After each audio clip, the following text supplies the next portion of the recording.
سمجھتا ہے عام روٹین کے مطابق تیری زندگی گزر جائے گی. زندگی تو گزرنی ہے اور زندگی تو گزر جائے گی، لیکن زندگی میں رمضان آئے گا اس کی کوئی گارنٹی نہیں. ذرا پیچھے مڑ کر دیکھ، پیچھے مڑ کر کئی گھرانے ایسے ملیں گے تجھے جن میں پچھلے سال کسی کا باپ ساتھ بیٹھ کر افطاری کرتا تھا، سحری کرتا تھا، آج ان کو اپنا باپ نظر نہیں آئے گا، کسی کی ماں نظر نہیں آئے گی، کسی کا بھائی نظر نہیں آئے گا، کسی کی بہن نظر نہیں آئے گی، کسی کی بیٹی نظر نہیں آئے گی، کسی کو بیوی نظر نہیں آئے گی، کسی کو خاوند نظر نہیں آئے گا. ذرا پیچھے مڑ کر تو دیکھ، ان کو پتا تھا کہ اگلی مرتبہ رمضان آنا کہ نہیں آنا. اس رمضان کو آخری رمضان سمجھ کر گزاریں. زندگی بڑی محدود ہے. اب تو جس طرح موتیں واقع ہو رہی ہیں نا، زندگی بڑی محدود ہے. اس رمضان کو زندگی کا آخری رمضان سمجھ کر گزارنے کا. دوبارہ زندگی میں رمضان آنے ہی نہیں ہے ہی نہیں زندگی.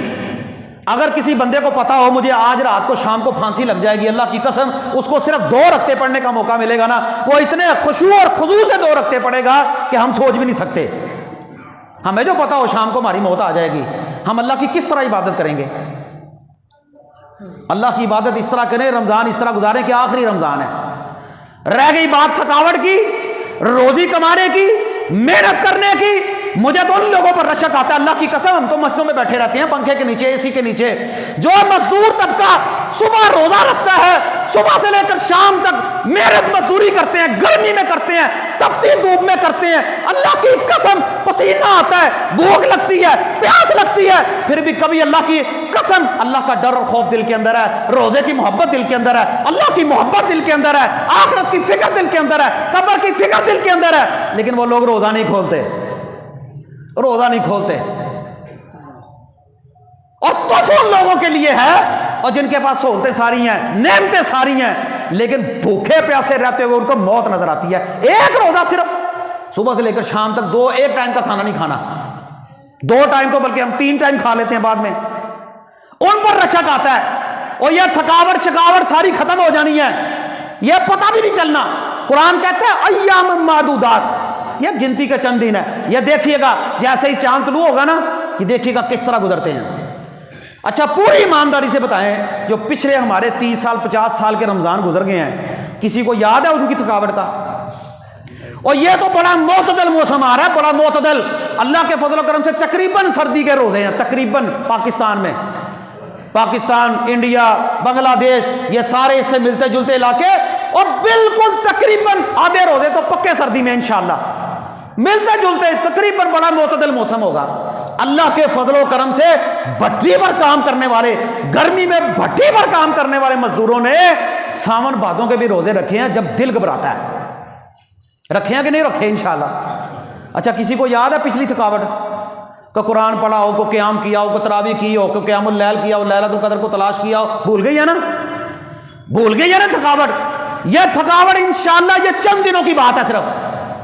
یہ شیطان کو روندے ذلیل کرے، اپنے آپ کو تھکائے کہ ہم نے محنت کرنی ہے، محنت ہم نے اپنی آخرت کے لیے ذریعہ، ہم نے توشہ بنانا ہے اس کو، اور اس سے بڑھ کر قیمتی موقع ہمارے لیے آنا ہی نہیں. رمضان کا مہینہ، رمضان کا مہینہ آئے اور ضائع ہو جائے، اللہ اکبر اللہ اکبر. یہ تھکاوٹ اتر جائے گی، گھبرانا نہیں. مہنگائی بھی بڑی ہے، پریشانی بھی بہت ہے، قرضے بھی بڑے ہیں، بہت سارے معاملات ہیں، لیکن انشاءاللہ مومن کی زندگی اب دنیا سجن المومن، مومن کے لیے قید خانہ ہے، اور قید خانے میں زندگی اسی طرح گزرتی ہے. یہ گزر جائے گی انشاءاللہ. اللہ کے نبی فرماتے ہیں کل قیامت کا دن ہوگا، ایک بندہ اللہ کے دربار میں مومن آئے گا، ایمان کی حالت میں آئے گا، پریشانیوں کی حالت میں آئے گا. اللہ اس کو جنت کی نہروں میں سے ایک گوتا دیں گے، نہر کا ایک گوتا. اور گوتا دینے کے بعد اللہ پوچھیں گے بتا دنیا میں کبھی کوئی غم، کوئی تکلیف، کوئی درد؟ کہے گا اللہ دنیا میں میں نے کبھی کوئی تکلیف، کوئی پریشانی، کوئی دکھ دیکھا ہی نہیں. صرف ایک گوتے کی بات ہے انشاءاللہ. اگر دنیا میں تھکاوٹ نہ ہوئی، محنت نہ کی، تو ایک گوتا اللہ تعالیٰ جہنمیوں کو بھی دیں گے. حدیث میں آتا ہے جو بندہ عیش و عشرت کی زندگی گزار کر آیا ہوگا، پوری موج مستی کے ساتھ اپنی مرضی کی زندگی گزاری ہوگی، اس کو کوئی پرواہ نہیں، نہ نماز کی، نہ روزے کی، نہ حج کی، نہ عمرے کی، نہ اللہ کے ڈر کی، نہ خوف کی. اللہ نے اس کو کھلا چھوڑا ہوا ہے، مہلت دی ہوئی ہے، اپنی مرضی سے آسائشوں کے ساتھ گاڑیوں میں زندگی گزاری ہوگی، کوٹھیوں میں بنگلوں میں گزاری ہوگی، پتہ ہی نہیں کہ میں نے اللہ کو بھی راضی کرنا ہے۔ اللہ تعالیٰ اس کو پکڑ کر جہنم میں ایک گوتا دیں گے، اللہ پوچھیں گے بتا، کہے گا دنیا میں کبھی میں نے سکون دیکھا ہی نہیں۔ اللہ اکبر، یہ ساری بھول جانی ہے دنیا، ایک ہوتا ہے صرف، یہ 60-70 سال کی زندگی ساری، اب تو وہ بھی کم ہو گئی ہے، اور انشاءاللہ ایک طرف ہمیشہ ہمیشہ کی زندگی، ہمیشہ کی جوانی، کوئی تکلیف نہیں، کوئی پریشانی نہیں، کوئی بیماری نہیں، سہولتیں ہی سہولتیں، جو دل میں آئے گا وہ اللہ تعالیٰ جو ہے وہ انسان کے لیے پیش کر دیں گے۔ اتنے انعامات کس کے لیے ہوں گے؟ ایک مومن بندے کے لیے ہوں گے۔ اس کو غنیمت جانے، اس کو غنیمت جانے۔ نبی پاک صلی اللہ علیہ وسلم فرماتے ہیں 2 نعمتیں ایسی ہیں جس کی بہت کم لوگ قدر کرتے ہیں، ایک صحت اور دوسری جو ہے وہ فراغت۔ کسی کو صحت ملے اس کی قدر کرو، بیمار ہو جائے بندہ پھر بعد میں سوچتا رہتا ہے میری صحت کدھر گئی، اور ایک جو ہے وہ فراغت، بندہ فارغ ہے۔ ایسی بد نصیب قوم میں نے دنیا میں نہیں کہیں دیکھی ہوگی۔ ان لوگوں کو کرونا میں بھی رمضان آیا، اللہ کی قسم دنیا جہان کا کوئی کام نہیں تھا، دنیا جہان کا کوئی کام اس قوم کو نہیں تھا کرونا کے دنوں میں، انہوں نے سب کچھ بند کر دیا، مارکیٹیں بند کر دی، کاروبار بند کر دیا۔ رمضان آیا انہوں نے کہا گھروں میں بیٹھ جاؤ، وہ اللہ توبہ کرو، اللہ کو راضی کر لو۔ لیکن یہ قوم انٹرنیٹ پر بیٹھ کر فلمیں ڈرامے دیکھتی رہی، لیکن اس قوم نے اپنے اللہ کو راضی نہیں کیا۔